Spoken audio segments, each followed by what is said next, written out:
Are you still eating those? What kind of chips are those again that you love? They're called Hippies. hippies. Hippies. It's just chickpea flour, rice flour, yellow pea flour, sunflower oil, salt, sugar, natural flavor, garlic powder, onion powder, citric acid, paprika extract, spices, yeast extract, and rosemary extract to make a lovely, lovely nacho vibes. We are not sponsored by Hippies. I promise. They're just really, really good. Anyways, welcome to another episode of the Flag to Flag podcast with your host, John DeRudris, and the other host, Mr. Chad Barker.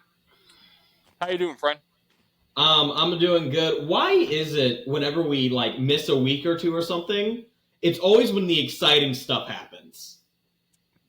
Yeah, you're right, because we missed a lot last week. We missed a lot. Yeah, I mean, and it's I don't even know, man. I mean, it's The All-Star race, which Joey Logano haymakers. won. Joey Logano won, but not many people know that because, Ricky Stenhouse clocked Kyle Busch, got fined $75,000 for that. I think even Joey Logano said, I don't even know who, I can't even remember won the race. Who won? I don't know. Who won exactly. the race? Nobody knows. But yeah, and then we have the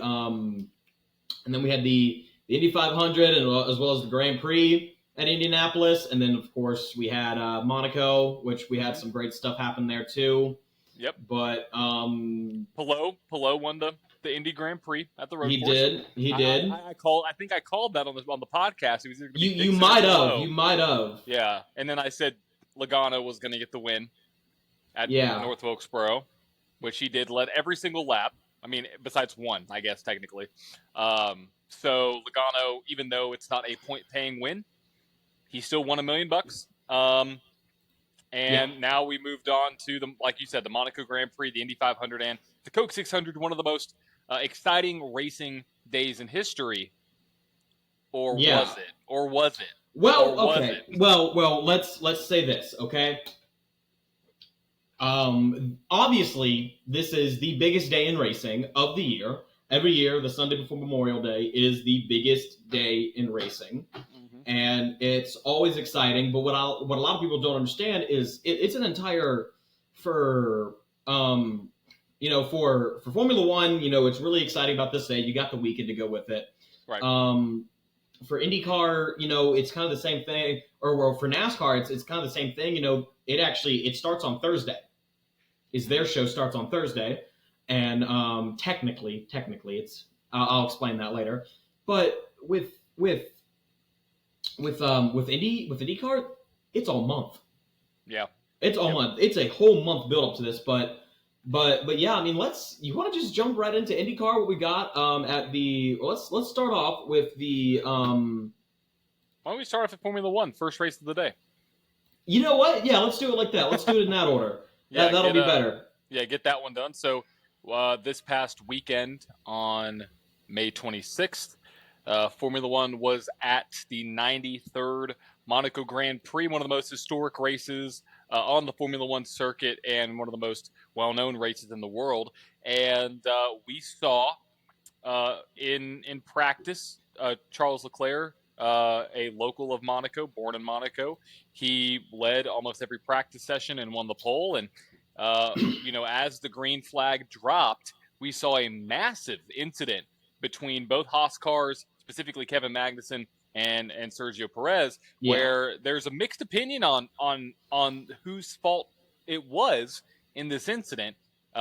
Whether you think it was K-Mag or whether you think it was Sergio, it was one of the hardest hits at one of the tightest circuits. When I saw his car, it looked up like a crunched up Red Bull can. I mean, it looked like somebody just smashed a Red Bull can, and because there was one tire left on the car, which is pretty wild to see.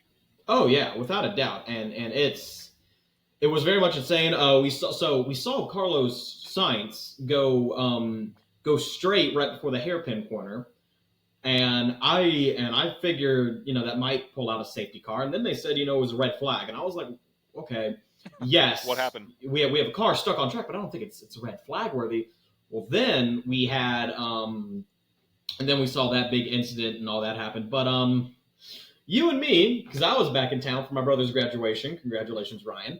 But we actually we struggled to watch the Monaco Grand Prix. We did, because we were under severe weather threats. And so on the main broadcast, we had literally skies like, not tornado watch, tornado. I don't think there was a warning, but it was a watch, and then thunderstorm. Something, and in the yeah. bottom left-hand corner of the screen, not even formatted the right way. Yeah, You had the Monaco Grand Prix. So us having YouTube TV, we were like, there's got to be something else. So we went to the F1 Kids broadcast on ESPN too. And I gotta say, I applaud the kids. They did a great job. I mean, I don't know how old they are. They know what they're talking about. They are so knowledgeable on this. Exactly. That's what I like. But I will never watch another one of those broadcasts. There's no excitement. Well, and that's kind of to be expected. I mean, look at who they're catering this race to. You had the animated blimps, the animated drivers. You know, it's not they were in depth, but it wasn't like what you see on a normal Formula One, professional broadcast. I thought they did a great job for what it was worth. Yeah. But it was very. I'm a Charles Leclerc fan, and I was like, oh, he won the race. Like, I was excited, but it wasn't like what I heard after the race with the main broadcasters calling it on the main broadcast, which was very emotional. So without a doubt. We had to watch it on the F1 Kids. But hey, shout out to them, though. I mean, I got to say, they do a great job. I prefer the other broadcast. I prefer the other broadcast, though. Yeah, and as I look here, if this page will load, we also had multiple other events happening at Monaco besides Formula One. We had F2, F3, and the Porsche Mobile One Super Cup. As soon as Porsche Mobile One Super Cup will load, while we're waiting on that, we'll go ahead and look at F3. The sprint race was won by Nikola Toslov, and then of ART Grand Prix, and then the feature race was run by Gabriel Mini of Prema Racing. Then we go over and we look at Formula 2. The sprint race was won by Taylor Bernard in AIX Racing. And then Zach O'Sullivan won the feature race Art Grand Prix team. And looks like we're not seeing anything from Porsche Super Cup. So I don't know if you saw, Chad, the insane close call in the tunnel turn at Monaco in F2. It was F2? I didn't know if it was F2 or F3. It was F2? I believe it was F2. Okay, I've never seen a closer call. That could have been bad. Oh, it could have. I mean, with the way that these I'm going to call it formula cars, including F1, F2, F3, even F4. If you have a car that's stationary and you hit a car in front of you with either tire, it's going to act like a ramp. I mean, it literally, that could have been deadly. The way that it was in the tunnel, he could have launched. He literally could have launched. And we've seen cars launch before in Formula One and drivers be okay, but all those times, that has been a roof. Correct. That's what when I saw that, my first thought was like, oh my gosh, he could have gone, halo first into the wall, into the roof. I mean, it's designed to protect that, but I mean, who would expect? It's only so much, and we see it all the time. I mean, safety equipment can only go so far. Right. Wasn't it Marcus Ericsson who had the very similar situation happen in Nashville where he got launched? He did. It was the first year of the race. It was the first one at Nashville. It was right in front of me. Oh yes, my head. I was just like, fuck. I was like, it was when it was still this logo too, actually. Yeah. But it was this race. It was when it happened right in front of me. I remember that because we were right there at the last turn, and it ended up he ended up coming back and winning the race, which is wild, which is so cool. Yeah. Which, if it was Formula One, dude would have gotten out of the car. All right. Oh yeah. But yeah, but it was rough seeing both Haas cars, which I can understand the confusion and why there's a push and pull of who's at fault here. But and we had a lot of people say it was a very boring race, which it's Monaco. It's what's to be expected, unfortunately. Yep. And the prestige behind it is more of the excitement. But I will say it was fantastic to see Charles Leclerc not just win, but also take home, in his home country, Yep, exactly. which is insane. But let's look at the standings now. I mean, right now Max Verstappen still leads at 169 points, but right behind him is 138 points is Charles Leclerc. Now, Yep. I believe we have an off weekend this weekend before we head to Canada. Yep, that is true. To be completely honest, I don't see a situation where Max doesn't win. Yes, we have seen great pace and speed out of both the Ferraris and the McLarens. However, like we keep seeing, it's just going to be constant bounce backs, but I believe we go to a bit of a closer standing. Seven. Yeah, it's a closer standing. The constructor standing. 24 points. That means if one car from one team has an issue, there you go. That gap is either they're either going to swap or it's going to be real close. But I mean, I personally, it was hard for me to enjoy the race. So here's what happened with me. The severe storm, which shows our priorities in this. We don't care about the severe weather in our area. We care about the Monaco Grand Prix. But we had that, and then so that popped up, and I didn't know any other way to watch it or anything. So I went to sleep for a lot of it. I went back to sleep. Don't blame you. I don't blame you. You're not a Charles Leclerc fan. I didn't sleep because I was like, oh my gosh, what's about to happen? Yeah. And it was good to see him win. But yeah, I went back to sleep for a bit, and then I kind of woke up, and then I was like, all right, well, let's see what we got going on here. And so I was like, all right, let's see if I can find something. So I ended up going to ESPN2, the kids broadcast, which, it's what exactly it should be. That's my thoughts on it. It's exactly what it should be, which is great. It's not bad. It's just for guys like us, we actually want to see stuff. My biggest thing was the gaps. They didn't show the gaps, and I was like, I literally had to pull up the F1 app, and I was like, I don't know what the gap is between Charles and Oscar. Like, they showed it off and on, but in a typical Formula One race, they show it the entire time. Occasionally they would switch to, and with the regular broadcast, they occasionally switch to, since last pit or compound or, this, that, or the other thing. It was constant with this. It was constantly switching, which I don't know. I like having that information, but I mean, I can find that on my phone, Right. But yeah, so, I mean, yeah, I think it was a good race, nothing to really write home about. A lot of cars had some good finishes out there, which was exciting. We look at the results here.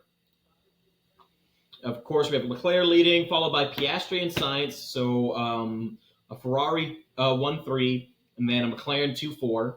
Then we had George, Max, Lewis, Yuki. Yeah.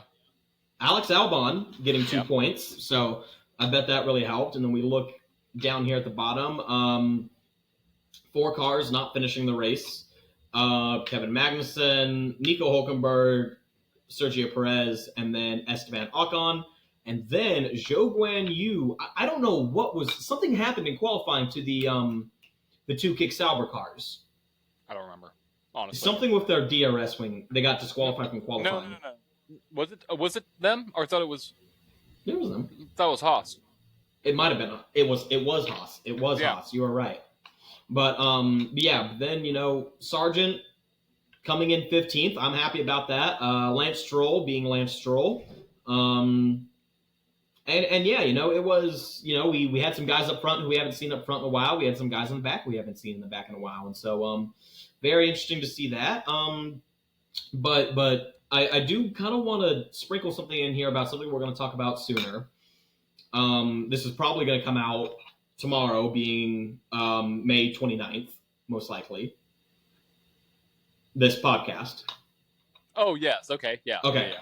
So that means that this will most likely be... Okay, so which means a lot of people who are listening to this already know, and if you don't know, you're living under a rock, something that's going on in NASCAR right now, and I'm wondering, is that going to bleed over into Formula One with Haas? Oh.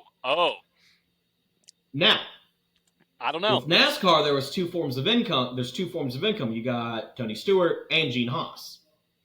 We just have Gene Haas over in Formula One. So I think it'd be interesting. If anything, it actually might help the Haas F1 team because he'll be able to push more of that money there. But yeah, that's something we have to wait and see. But yeah, you got anything more for Formula One?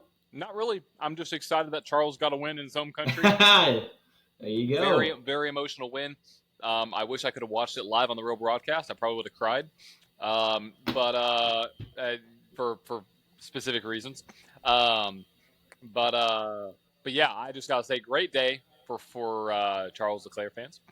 So let's move on now to good old IndyCar. We had the 108th running of the Indianapolis 500. But before we had that, we had the Monaco Grand Prix at Indianapolis on the road course. Oh, yeah. Yeah. So, let me see here. So we had Indy Next was there as well. They had two races. They had two races there. So their first race there for Indy Next, third place, Jamie Chadwick. Second place, Nolan Siegel. And coming home with the win, Jacob Abel. Then in the second race, we had K.O. Collett coming home third, Jacob Abel coming home second, and Lewis Foster coming home with the win. Now, going on to IndyCar. Excuse me. Coming home third place, we had Christian Lundgaard, Will Power coming home second, and Alex Palou, which, if you look at how many points he got 54 points, which means he won the pole, he led the most laps, he led a lap, and he won the race. 4 extra points going to him. Exactly. So, great race. Maximum points for Alex Palou, which, helps him out a lot, especially with how much the IndyCar point system has shaken up in the past few weeks. I mean, with Newgarden and McLaughlin, with all those guys, with that happening, I mean, he needed the win, and I called it. I thought Palou could get it done, and lo and behold, he got it done at the right time. So, excuse me, good race at Indy. The road course is always interesting. A lot of people think excuse me, again, now I got a hiccups. Wow. A lot of people think it's an interesting race. I like the road course. It's very unique. So cool to see Palou get that win there. So win locked in for him. Yeah, but now let's move on to the race that carried the biggest day in racing. By far, yes. By far. Yeah. The 108th running of the Indianapolis 500. Holy crap. Yeah. Holy crap. Oh, my God. Yeah. That doesn't make any sense. What? Well, it says that in the points here, so the most points you can get from a race in IndyCar is 54, right? Mm-hmm. So why does it say that Joseph Newgarden walked away with 61 points? For the Indy 500. For the Indy 500. Not double. Time to do some on-the-site research. Yeah, I don't know why. I am... Indy 500 point system. Okay, here we go. Is it a different... My thought is it's a different point system. Does it carry more weight? Maybe. I don't know. Well, I'm looking at it right now. So this was... So, obviously, first place 50 points, second place 40, yada, yada, yada. Because he didn't win the pole. He didn't win the pole. No, so, okay. I'm not seeing anything here about the Indianapolis 500. Interesting. On-track competition safety, awards. This is interesting. Oh, here we go. Also, entrant and driver points will be awarded for Indianapolis qualifying based on final qualifying results. The fastest qualifying entrant and driver pole sitter will receive 12 points. Second fastest will receive 11 points. And points awarded will decrease by 1 point. Okay. There we go. So that's why if you look at the standings, that makes more sense. Scott McLaughlin getting 43 points, but he finished in 6th. You have Santino Ferrucci, getting 32 points. That makes more sense because I was a little confused about that. Will Power got 17, even though he finished in P24. Yeah. So yeah, I totally forgot about that. So yeah, so that's a big jump. That's a big jump for Mr. Joseph Newgarden. He goes all the way to P7 in the points. P7 in the points. He's still fifth, still 60 points behind. Yeah, but here's the thing. I've been involved in racing a long time. I've seen the highest of highs, and I've seen the lowest of lows. I'm a Joseph Newgarden fan. Grew up, he lives in the same time. He lives in the same town as us. He went to the same high school as Josh Berry and Taylor Swift. Yeah. And but seeing, I'm getting it. 1 second. Hello? Hello? Hi. Hey, this is Chadwick. Yeah, this is Chad. I'm Nick. I'm your roommate. Oh, you're my new roommate. Hey, can I call you right back? I'm filming a podcast. Oh, yes, sure, that's fine. All right, see you, bud. Never a dull moment on the Flag to Flag podcast, but he's gonna hate you. Oh, he is gonna hate me. I'm kidding. Well, maybe when he finds that Lego Titanic on your bed. It's actually on my dresser right now. For those who don't know, I spent about $750 on the Lego Titanic. So, I don't blame you. This sun is absolutely killing me right now, Chad. It's so bad. I'm looking up to get this close. See, I can't even get this close. I have to get like this. That's there fine. You go. There you go. But what I was getting at was, I'm gonna fix this. Go ahead, keep talking. As happy as I was to see Joseph Newgarden win that race, it hurt me inside to see Pato O'Ward at the end of the race. It sucks. It wasn't. I mean, I was jumping up and down when he crossed the line, but then when they cut to that shot of him, I was in the cockpit head. Head on the visor. Yeah, it was so sad. But if I know anything, it's just gonna make him hungrier. It's just gonna make him want it more, and almost like lock him in for next year. Think about that. He's so close. Or Joseph could go 3 in a row. It is a possibility. That would be history in the making. But either way, whether it's Pato O'Ward winning his first or Joseph Newgarden being the first to win 3 in a row, either way, me and John are going to be there. We have a handshake deal. We're going to try our best to. We're going. We are going to go. No handshake deal about it. Yes, a handshake deal, but we're going no matter what. We're not going to try to go. No trying here, Chad. Yeah. We're just going to do it. Nike, not sponsored by them either. But yeah, I went last year, and to see Joseph Newgarden win it last year in person was amazing, and to see him win it 2 years in a row, incredible. Imagine if he goes 3. If he goes 3 in a row, Chad, oh my god. That is like the most anyone has ever won the Indy 500 is 4. Not in a row, just 4. Yeah. All right? But to win 2 in a row, first time in 22 years. Yep. All right.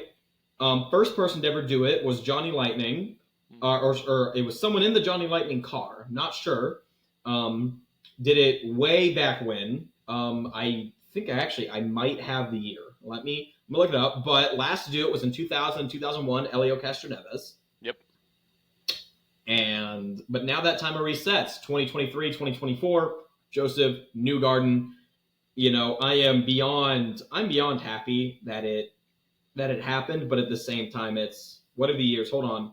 In 1970 and 1971 was the first time it happened. So very interesting.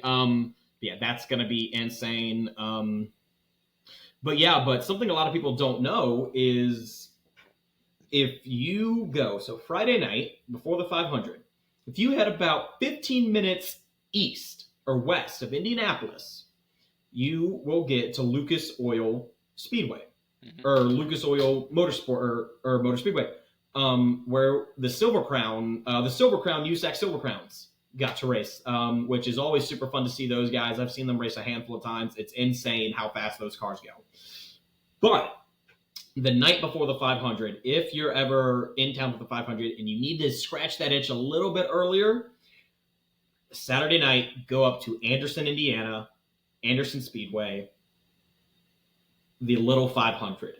So same cars as USAC. You have the midget cars on a insanely banked quarter. You've seen Slinger Speedway, right? Yeah. Very, very. People are going to kill me for saying this, but very similar to it. But it's extremely banked. A quarter-mile track, 33 midgets, and they start them 3 wide. That's just like it, and they go 500 laps. That's ridiculous. It's insane. I've watched it. Unfortunately, I wasn't able to watch it this year. I had prior obligations, but it was insane. It's always insane. I had someone who I used to race with in quarter midgets, Brady Alum. I'm pretty sure that's his name. He raced in it. I'm pretty sure he had a decent finish. He started like 23rd, I think, so not bad. But let's get on to the actual race here in Indianapolis. Obviously, the big story was Kyle Larson running the double. I mean, right. NASCAR and IndyCar both milked the hell out of it. And literally, yeah. Yeah. I forgot about that. Okay. Apparently, it's tradition for rookies to milk a cow at Indianapolis. Yeah, I didn't know about that till this year, but he did it. There you go. He literally milked the cow. Yeah. But we turn on the race, and there's nothing. There's nothing on track, and I'm like, what the heck's going on? They're under weather delay. Yep. So I think Kyle Larson said it. Worst case scenario. John's still trying to fix his face. You've been trying to do that for about 25 years. Let's just no, I'm gonna leave that out of that. I could have taken that to a whole new level. Well, okay, please don't. We really could have been down one podcast after what I was about to say. Anyway, but yeah, so that was the big talk was all of that. But then you look at, so that was the big talk, and they asked him. They said, look, if this race gets pushed back, because the way it's lined up is so someone can run the double. But and they asked Kyle Larson, if this gets pushed back, what are you going to do? Kyle Larson said, Indy's priority. I mean, yeah. Which I was a little surprised by that. I mean, you're leading in the regular season point standings.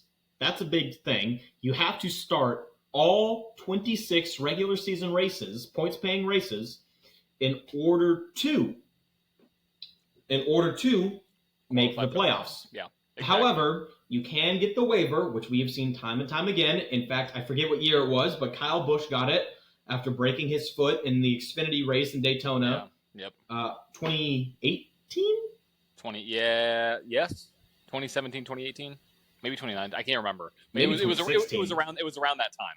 Yeah. But yeah. Let's talk about the waiver though. What is your opinion on Kyle Larson getting the waiver? Should he get it or should he not get it? I mean, let's go back and look at this Kyle Busch incident. There was no way he was able to get into a car. Okay. There was no way Kyle Busch was able to get into a car. Fair. Kyle Larson could have easily said, I got to go to Charlotte. I got to race. Fair. He could have easily said that and done that. Okay. Now, I don't think it's like what we had last year at Chicago where Shane Van Gisbergen, one start for one race, wins the race, and there was, he wasn't eligible for the playoffs at all. It's not like that. This was one race Kyle missed, which, I mean, we almost saw it with Joey Logano a few years back when he was waiting on the birth of his kid. He could have easily said, hey, I'm going to race. But luckily it played out for him. So, but do I think he should get the waiver? Is he going to get a waiver? Yes. It's Hendrick. It's Kyle Larson. It's NASCAR. Yes, it's going to happen. Mm-hmm. Is Kyle, should he be granted it? I think I think so. I think it doesn't seem fair to me to have someone who is perfectly eligible to run the championship, who was doing something which was promoted by NASCAR quite a lot. Which we'll get into that with what happened to NASCAR at the All-Star race, which there was a bit of controversy with that too. But it is pretty interesting. I think this would be a completely different conversation if, one, the Coke 600 continued. Oh, yeah. Yeah, for sure. And two, honestly, I don't think it should be a rule. I don't think I don't know if that should be a rule. I don't know. I can understand why the rule is there is to give it so the guys who have been there the entire regular season, they have the shot. But I mean, I don't know. It is weird. I don't see an issue with it though. What do you think? Do you think Kyle Larson should? Do you think he will? And do you think he should be granted a waiver? Yes and yes.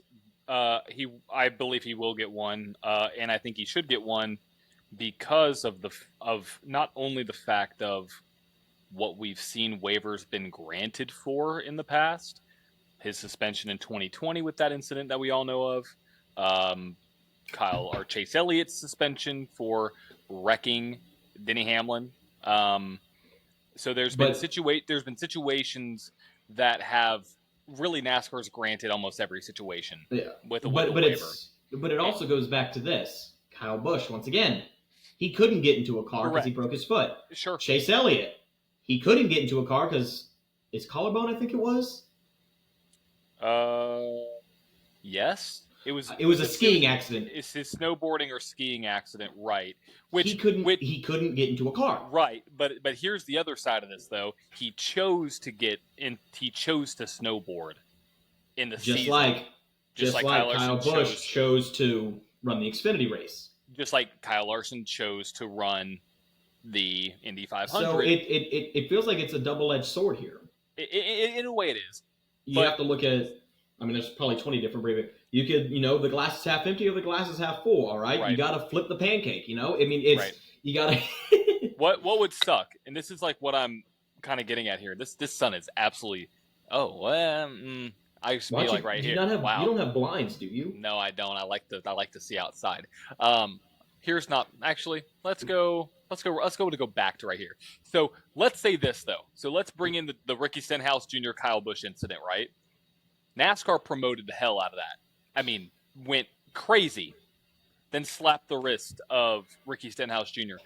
Think about the uproar that would happen if Kyle Larson doesn't get granted a playoff waiver when NASCAR has been talking about this for over a year. And think about all the money they've made. I mean, think about that. Yeah. That is just saying a big FU to Kyle Larson. To Kyle Larson, to HMS, to the fans. Just think about that. And that's, I don't like. If, the Ricky Stenhouse, okay, whatever. But if they don't grant Kyle Larson this waiver, when they have literally came out with diecast with both cars, when they have promoted this to the 9s. Which John pre-ordered the second they came out. I didn't actually. Gotcha. But I mean, if they promote this and then say, you know what, Kyle, we know you already won a race. We know you're leading the regular season point standings, but you chose Indy over us. Sorry. Yeah, that doesn't make any sense. I doubt that would happen. I'm not saying it's improbable. I'm not saying it's not possible, but I'm not saying that's, you know what I'm trying to say. All I'm saying is, you heard it here first. I see where NASCAR could pull this again. I could see it. I would hate it, but I could see it. Now,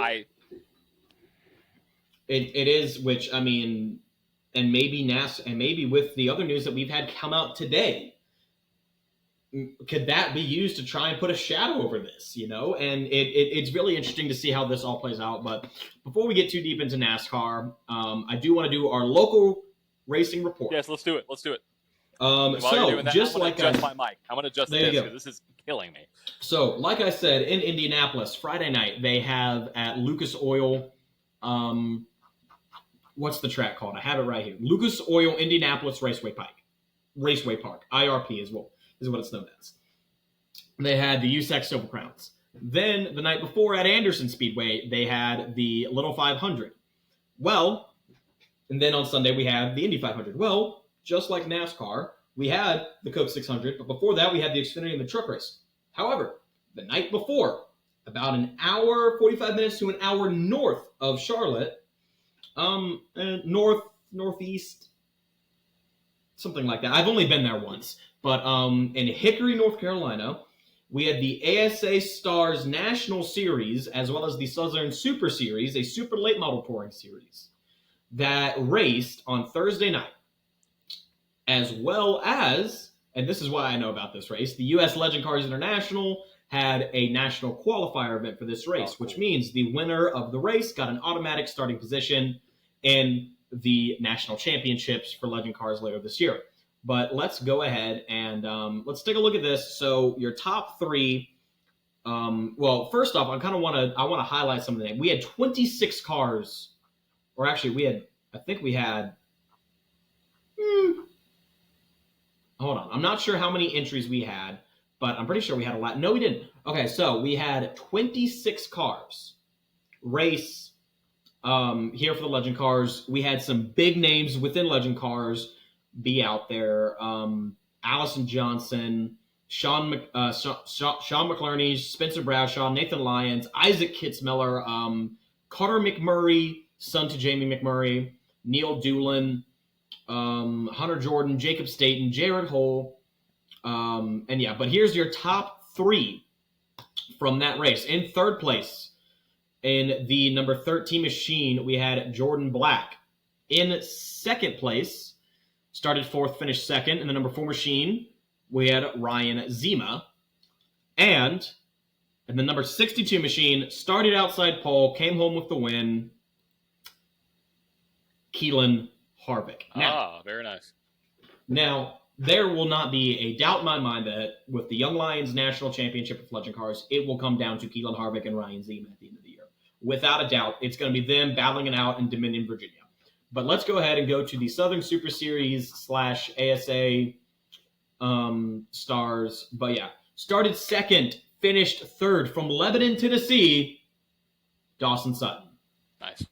And the number 20, the number 26R car started 16th, finished second, former All-American 400 winner, Casey Roderick. And start in the number 28 machine, started 12th, finished first, Cole Butcher. So, very exciting to see that. Congratulations to all of them. If you would like your local short track shouted out on the Flag to Flag podcast, email flagtoflag10@gmail.com or hit us up on any of our social media channels. Listen out for those at the end of the show. Make sure you go out to your local short track and bring a friend. That reminds me, this week's Flag to Flag at the track, there will not be one. I am staying home in Ohio this weekend. If you do want to see some good Legend Car and Bandolero racing, and you're in the Southeast, head down to Huntsville Speedway. They have a great show for y'all out there. But yeah, next week, me and John will be out there we'll be at Nashville Fairgrounds Speedway for the Modifieds of Mayhem, as well as their local show, including the Pro Late models, Crown Vics on the 5/8 mile, which is going to be insane, cool. As well as the rest of their quarter mile cars, which always puts on a good show. But yeah, you want to get on to NASCAR now? So let's get on to NASCAR. Yeah, let's get on to NASCAR. So we had the Coca-Cola 600, the Coke 600, the longest race on the NASCAR schedule, and we had Ty Gibbs on the pole, which is crazy to see because he has the talent. Let's not get too ahead of ourselves here, though, because what happened the week before that? Oh, we want to talk about the All-Star race. I like doing it. We could talk about the All-Star race. Okay, so real quick, congratulations. Real quick, let me look at this. Come on, load. North Wilkesboro in the Truck Series.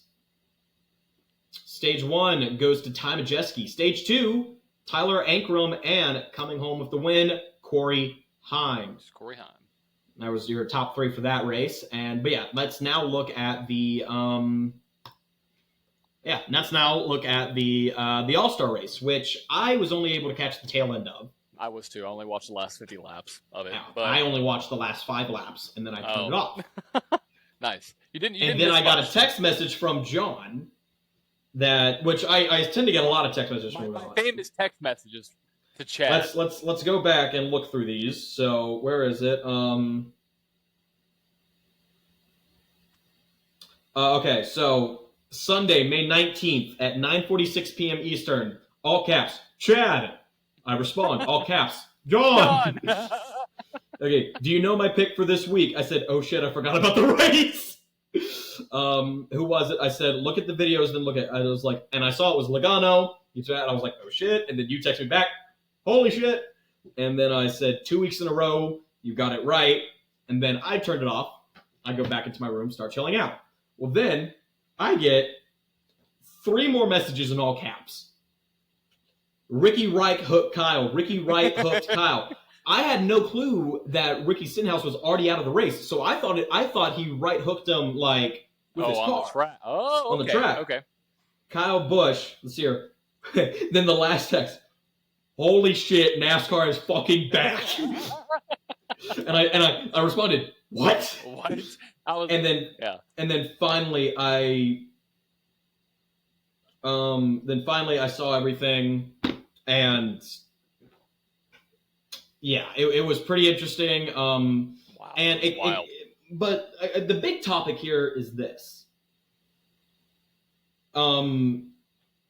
Later that week, NASCAR came out and said Ricky Stenhouse is being fined $75,000, as well as certain crew members and other people are being suspended indefinitely.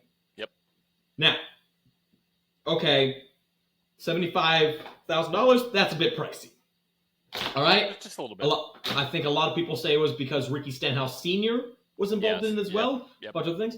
But there was all that. But if you look at the tweet that NASCAR posted, right under it, Daniel Suarez tweeted, how are you going to find these guys, but yet use the video to promote the hell out of it? Yep. There you go. Which That's makes exactly me think. Right. Which makes me think about this. How much does NASCAR itself, how much does that actually have control over the social media? Because if we look at their broadcasting with Fox and NBC, NASCAR only has a little bit of play. So that's why I really like a lot of the broadcasts, because the drivers and the guys on there, they speak their mind a lot. And they're just like, how did you not see that? Or, speak their mind a lot, okay? Even Dale Jr. on the Dale Jr. download, he speaks his mind a lot.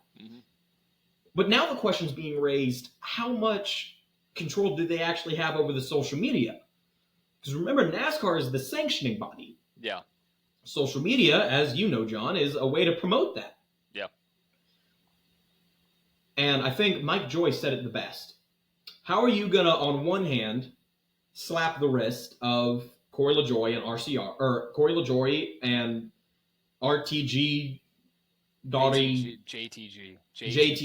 And you call yourself a NASCAR fan. The 47 car, the 47 car team, and find them, which, okay, we see it all the time, and we see it all the time in all sorts of sports. Whenever there's a fight, people get fined. Yeah. All right? But then on the other hand, promote the hell out of it. Yeah. Yep. Which, I like Kevin Harvick's response, because at this point I was like, okay, I guess that's fair. They can do this because they can. They're NASCAR. They can do anything they want to. Just like with how, like I said before, they cannot grant Kyle Larson a playoff waiver and benefit off of all the publicity that they've gotten around Kyle Larson being in the Indy 500. Now, whether that's right or wrong, that's a matter of opinion. People are going to say, people are going to say, yes, it is. They can do that. People are going to say, no, it's not good.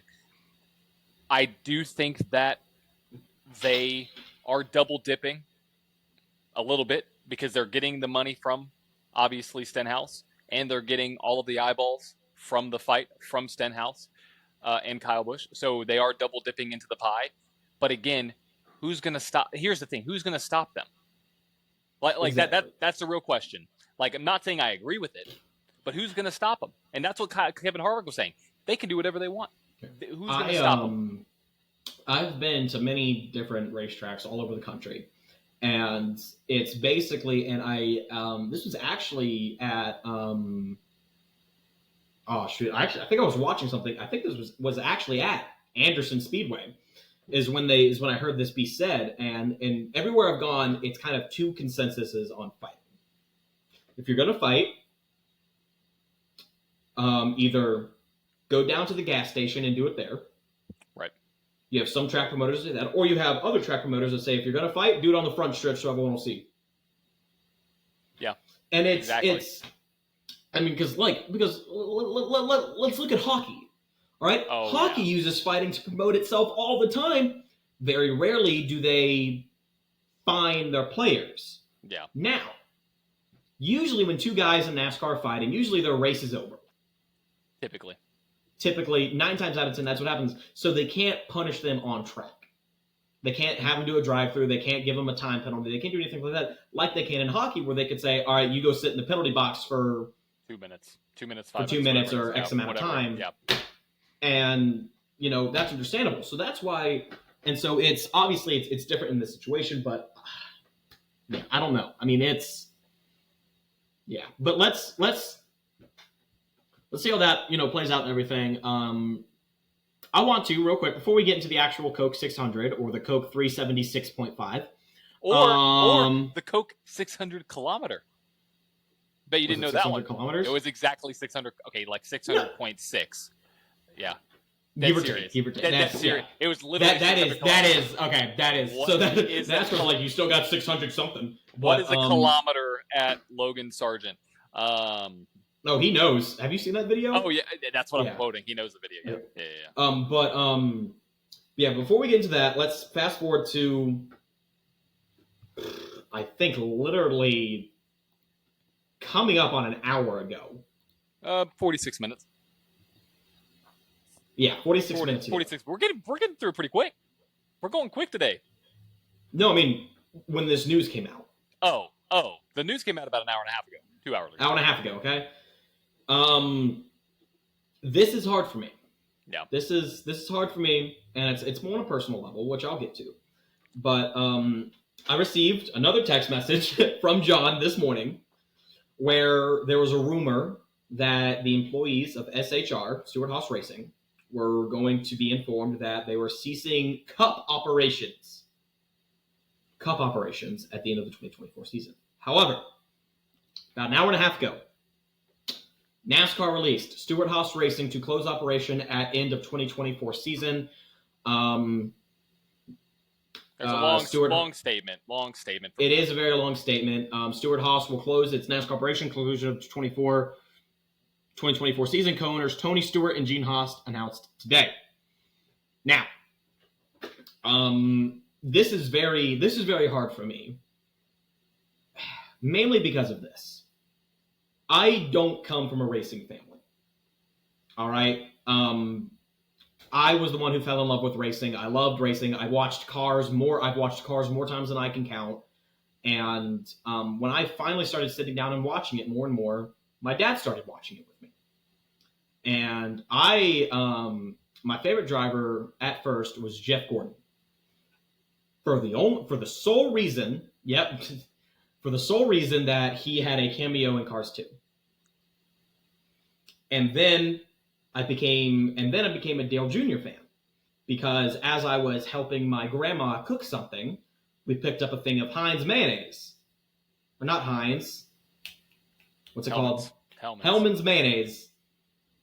And we had Dale Jr. on there. And then after that, I realized they raced for the same team. And then I really liked Jimmy Johnson because he was just a nice guy. And I became a Hendrick fan. That's how I became a Hendrick fan. As we started watching it more and more, my dad was like, well, I got to find someone to cheer for. So my dad was like, you know what? I'm gonna cheer for the old guy. I'm gonna cheer for Kevin Harvick, one of the older guys. And then he became a fan of Stewart-Haas. And if you don't know, what's today? The 28th. So 4 months, and 10 days ago, my father, Jim Barker, passed away. And that was one of the things we always shared, was he always, and we never butted heads with each other, we never got, but he always said that, he always told me, he said, once Harvick gets out up front, he's gone. Kind of like how we see Kyle Larson today. And my dad loved seeing it. I remember my dad being happy at the end when he won the championship. Mm. And it was for me. It's hard because Stuart Haas was important to me. I mean, and obviously we have the number 10 card, Stuart Haas. I will always cheer for the number 10 card, no matter where it's at. And Josh Berry from Hendersonville, Tennessee. I'll always cheer for him as well. And so that's why I was like, man, you got to be kidding me. And it's one of those things where it was like, I don't think it was a matter of if. I think it was a matter of when. I think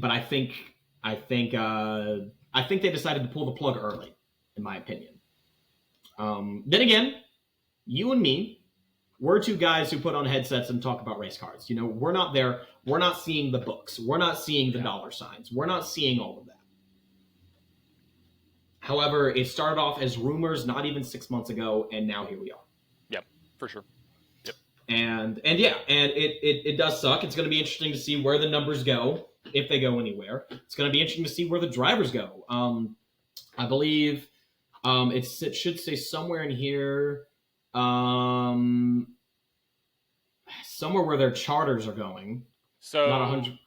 Yeah, I'm pretty sure you know where. There's rumors about Trackhouse, Front Row, and 2311. Yes. For some of the charters, and in the fourth charter, undecided. A fourth team hasn't come forward. We've heard rumors that Junior Motorsports, which I highly doubt. Dale Jr. said on. I thought he declined. He did, because Dale Jr. has said on multiple different occasions he has no interest in running the Cup Series. I think his words exactly were, "I'm losing enough money in the Xfinity Series as is." Yeah. So, yeah,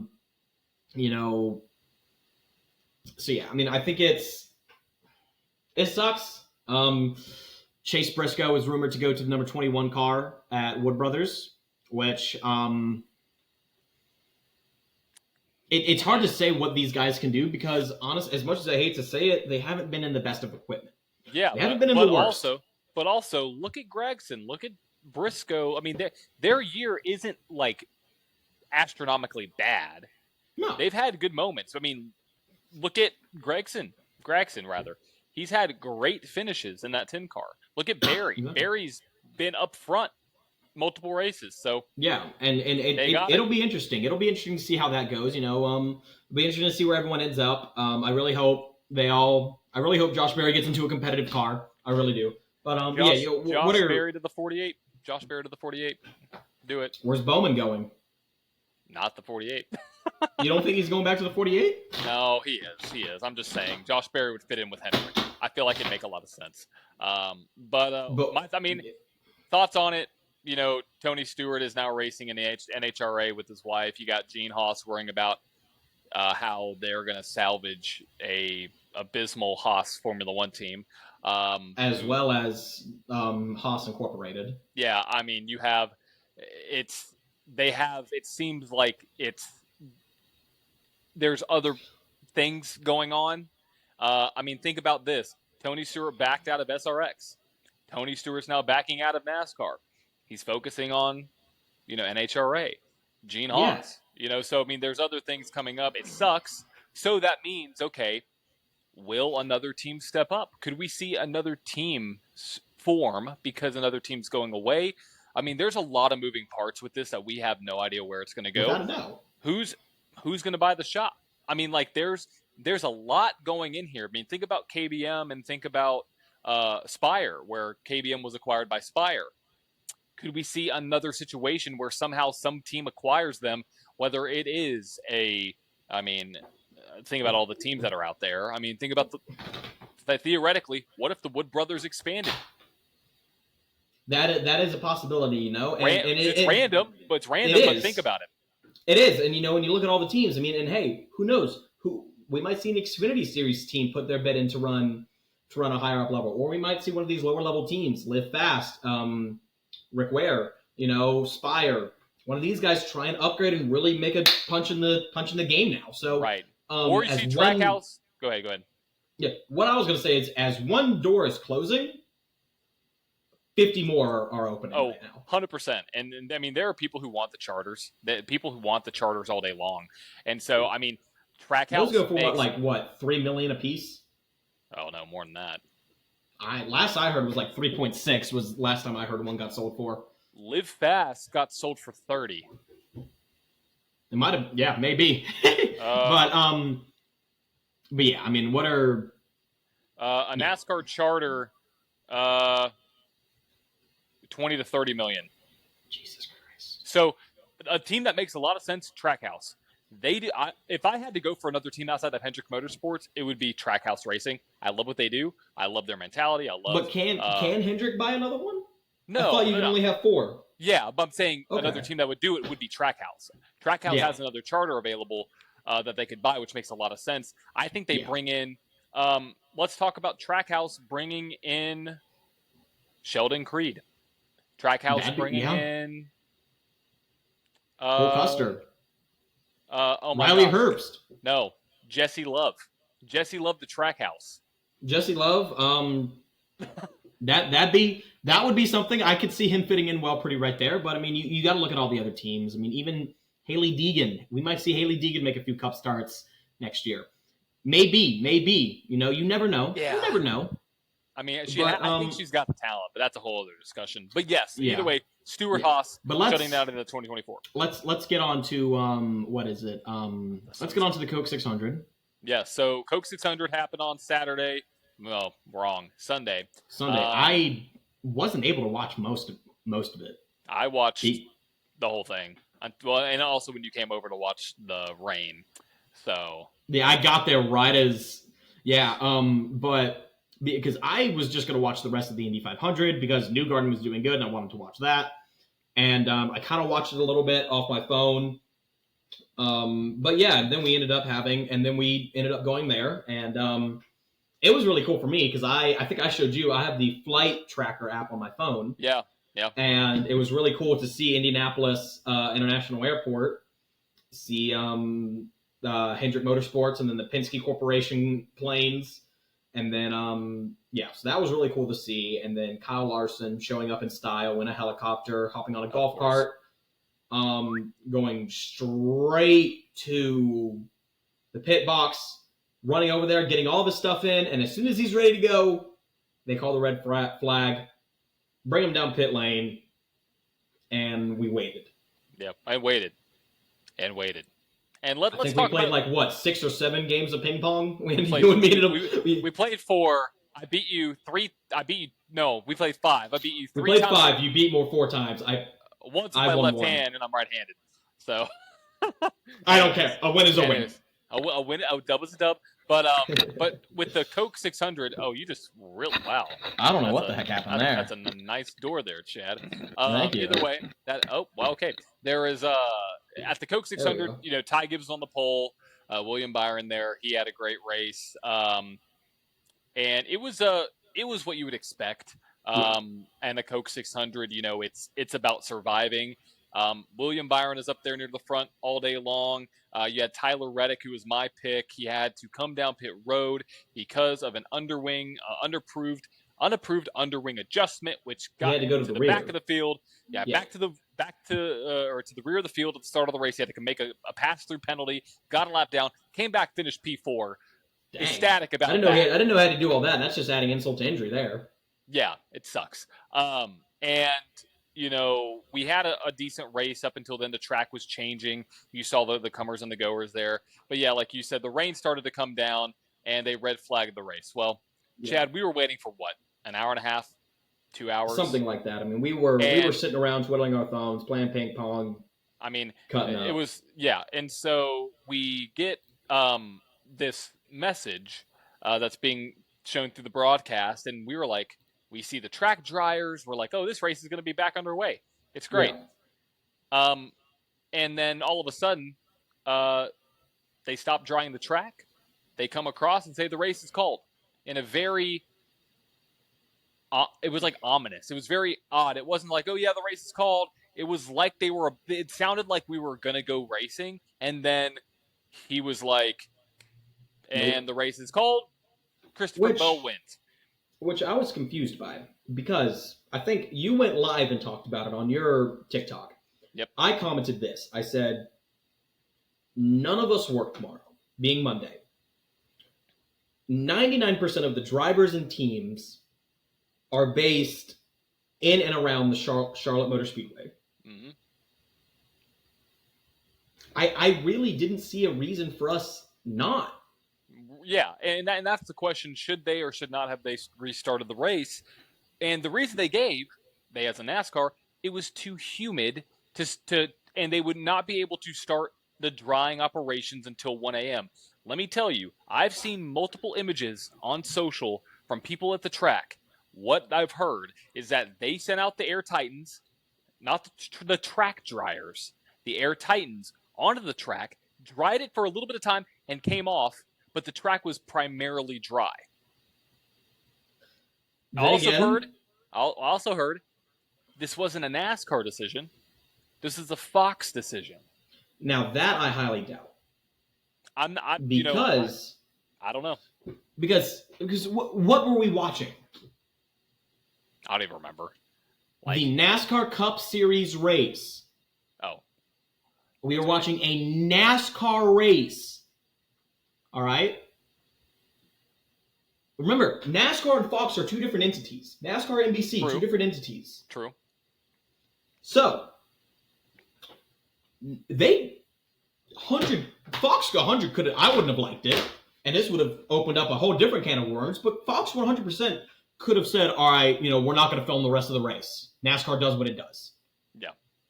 Now, if you don't film the race, that's a lot of money being left out the door. Literally. Were they looking at the dog? This is what I would think with the Fox situation. Did Fox make the decision to cancel the race? No. But if they did anything at all, which I don't think they really did anything, but if they did, it would have been, hey, we're going to pull broadcasting for the remainder of the race. Yeah. And NASCAR was like, well, we don't want it. No, if it's not going to be broadcasted, we're not going to run.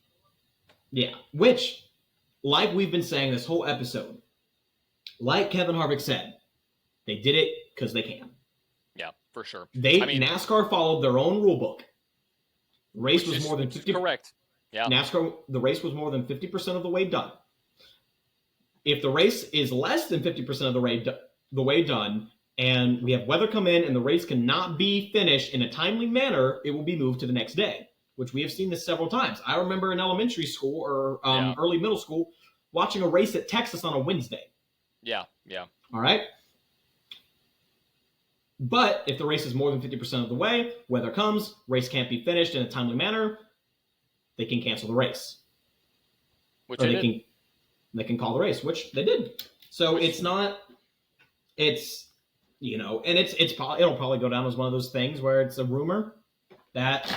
Right, but one thing I will have to say though is typically when they call the race, it's still downpouring.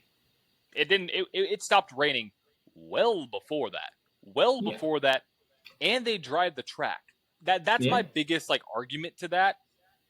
If I remember correctly, every time they've called a race, it has been actively, literally downpouring, or the track doesn't have lights to run in the night, or they haven't tried. Yeah. They haven't, or they've tried and it rained again, like we saw with what's it called with Bubba Wallace at Talladega. Everyone said, "Oh, they can still run the race. Like it's not raining anymore." Well, yes. How long is it going to take to drive that 2.6 mile racetrack that doesn't have lights? Exactly, and they don't. You can't run rain tires either because the banking's so severe. So exactly. Which I don't. Was that a factor at that point? No, I don't know. No, it wasn't. But if this was Bristol, if this was Martinsville, if this was North Wilkesboro, that could have been the conversation. They're wet weather tires, so they're not rain tires. They're wet weather tires. Yeah, yeah. But I think did they make the? My opinion, they should have just finished the race on the quarter mile. But that would have been something. Those cars couldn't fit, which is not that attitude. Okay, the next time we are on iRacing together, we're going to put 40 cars on the quarter mile at Charlotte Motor Speedway. all AI, just me and you, and just going to see what happens. That should be an episode in and of itself. I've done that with super late models. Oh, I bet. It's interesting. I bet that could be. I bet that was crazy. It was something. But either way, Christopher Bell won. Christopher Bell won the race. His second win of the season. If we look at the other series though, Stage 1 was for the Truck Series, Corey Heim. Stage 2, Corey Heim. Stage 3, Nick Sanchez. Oh yeah, Nick Sanchez came home with that. Now the Bet MGM 300, which saw a plethora of Cup Series drivers. Stage 1, Justin Allgaier. Stage 2, Justin Allgaier. Stage 3, taking home the win, Chase Elliott. Looking at the Cup Series. Stage 1, William Byron. Stage 2, Christopher Bell. Oh, yeah, Christopher Bell. Stage 3, Christopher Bell, but that's because we didn't have the fourth stage like we usually do in this race. Yep. So that's 2 wins on the season for Mr. C. Bell. Locks him in, obviously, a little bit higher into the point standings. Right now, he's currently 11th in the regular season standings, which is interesting to see. He hasn't had, a spectacular season by any means, but still battling up there. And so, with that being said, we are now 14 races into the season, and we're 12 races away from the playoffs. And so, looking into this 4 races away from halfway. Yeah, really, that's wild. Think about where we are next week. Let's talk about that really quick. Yeah, we're going. Let's do that for both. Let's do that for both IndyCar and NASCAR, because IndyCar is headed to Detroit next weekend. Oh yeah. And yes, let's talk about that real quick. Who we think we're going to see get that top step on the podium for what's it called? For IndyCar at Detroit. Yep, the Chevrolet Detroit Grand Prix. I still think that's hilarious how it's the Chevrolet Detroit Grand Prix. Why? Well, Ford doesn't have a manufacturer in IndyCar. I know, but still. That's why. Fair enough. But anyway, yeah. So yeah, what are you thinking? Looking the past winners, you got Palou, you got Power, you got Ericsson, you got Pato O'Ward, Joseph Newgarden, Scott Dixon, who went back to back. I think we're going to see a victory from Palou. I think Palou's going to get it done in Detroit. I like what I've seen him do so far this year. I like the win at the Indy Road Course. I think he'll get it done. But a driver that I think could come in a very close second, I think you might see a new lit fire under Joseph Newgarden, even more now after he won the Indy 500 and due to his lack of points that he gained that one race because of the push to pass infringement. I think it would be. I think it's a coin flip between Palou and Newgarden. My Newgarden bias is going to say Newgarden. I think Palou's going to get it done, though. I think Palou will get the win this weekend. I think Palou is a safe bet, but I do want to look at someone like Scott Dixon, who, like you said, went back to back there. True. Is you can't count him out, but also just I think someone who has an equally as bright fire lit under their ass right now has got to be Pato O'Ward. After that, good point. I feel like good point. I feel like Pato O'Ward's going to be up there fighting for it too, and then maybe even Joseph Newgarden. He might go back-to-back wins on the season, but it'll be interesting. But Joseph Newgarden, so far, undefeated on all oval tracks this year. It's gonna stay that way. Just say that right now. Okay. We were saying that last year, and the last 2 races it didn't even happen. That's correct. That is correct. So, yeah. But now for NASCAR, we head to Worldwide Technology Raceway in St. Louis, Missouri. Yep. And I got 2 guys who I think are going to be able to do it. Okay. Both of which have won here before. Oh, wow. Okay, you're going to go that way. Interesting. Logano or Busch. Yeah. Now, who knows? We might see something out of Kyle Larson. He might have a little bit of a fire lit under him too. Just be like, all right, This will show you to get me a waiver. But yeah, but you also got to look at, Denny Hamlin, Ross Chastain, guys who have fought hard at this race, sometimes not having the best of luck.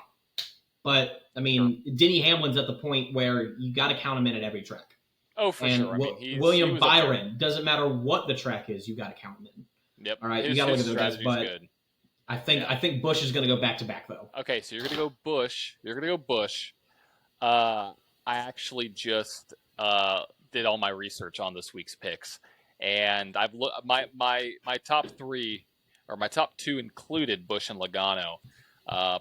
And one thing I looked at was Busch's year comparatively this year to last year, and the results aren't there. The speed isn't there comparatively to last year, so I'm going to fade Busch, even though he has an average finish of 1.5. I'm going to fade him. I'm also going to fade Logano because he has not had the speed comparatively to this driver that I'm going to pick this weekend. Ford hasn't had the speed. Correct, until they win, until I tell them they're going to win, which they will win this weekend.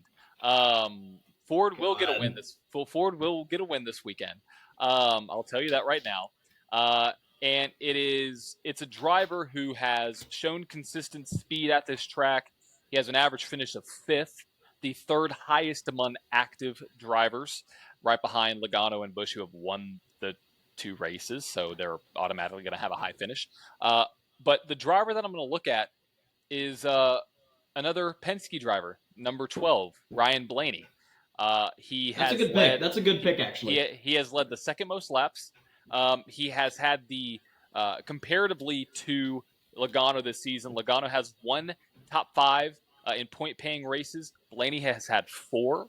Blaney's been strong on similar tracks. Think about Phoenix. Think about Martinsville. Think about Pocono. Which, have we gone to Pocono yet? We have not gone to Pocono yet. Not Pocono. Pocono. I'm thinking of July 14th. I'm thinking of another track.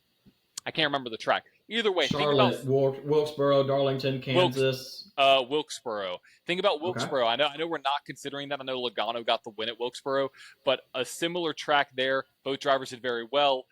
But overall, on a point-paying position race, you had Ryan Blaney at 4, Joey Logano at 1. Ryan Blaney's been battling up there. He has had a stage win at Worldwide Tech. He has finished in very nice. He has finished in the top 10 every single stage of the Worldwide Tech races, stage 1, 2, and if you consider the last portion of the race.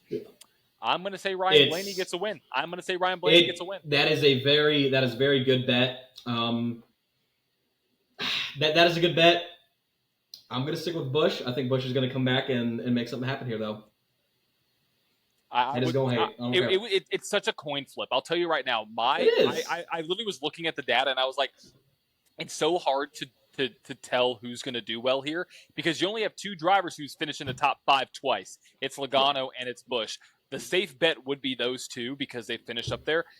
But you got to look at the year so far. I'm not liking the speed. If I had to choose between those 3, I'd flip between Logano and Blaney every day and figure out. I mean, like it's tough because if we're looking at Ford power, RFK. Could Keselowski? Yeah. Could we see Keselowski? Could we see Buescher? I think they will be in the conversation, but I think Blaney is going to have a better day. I think Logano would have a better day. Kyle Busch, it pains me to not pick him because I want to be like a Chevrolet is going to win. He has all the data points in his favor. Yeah. But looking at speed this year, specifically at Martinsville, specifically at Phoenix, tracks that are similar to this in surface type and in banking and in length, it's hard. It's hard to say. It's hard to say Busch. If he had better results, I'd say yes. But with Logano's finishes and Blaney's finishes, I think a Ford's going to win. I think a Ford's going to go 3 in a row. Well, I guess 3 in a row in full length races. That's the asterisk there, because you had Brad Kay up in second at the Coke 600, Chad. He was on a tear. He had a shot to win, He did. So, but yeah, that's my pick of the week. So, with that being said, Chad, I think I think that wraps up today's podcast. Yeah. So if you've listened this far, thank you. We are a minute and 14 in. It might be chopped. Just actually, no, it'll be probably about a minute 15. Thank you for listening on Spotify or on Apple Podcasts. I believe I got that. Actually, I didn't get that set up correctly on Amazon. There's a lot of platforms I'm trying to get set up correctly. I know there's specific people who want to listen on specific platforms, but thank you, however you found us. If you're on YouTube, make sure that subscribe button. And if you're watching this all the way through, make sure to follow us on all of our social platforms at Flag to Flag Podcast on Facebook, on TikTok, on X or Twitter, and on Instagram. It's at Flag to Flag _podcast. We've enjoyed the feedback from some of the videos we've been posting lately, especially the last one. And Chad, you had a really good duet or a really good stitch on TikTok that's doing very, very well. I don't know if you've noticed it, but it's doing talking about NASCAR versus a NASCAR car.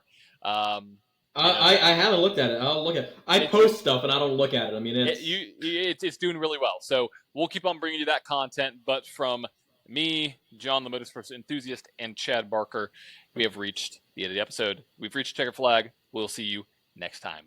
Almost 5,000 views? I'm sorry. Thank you so much for watching. I told you. See ya. See ya.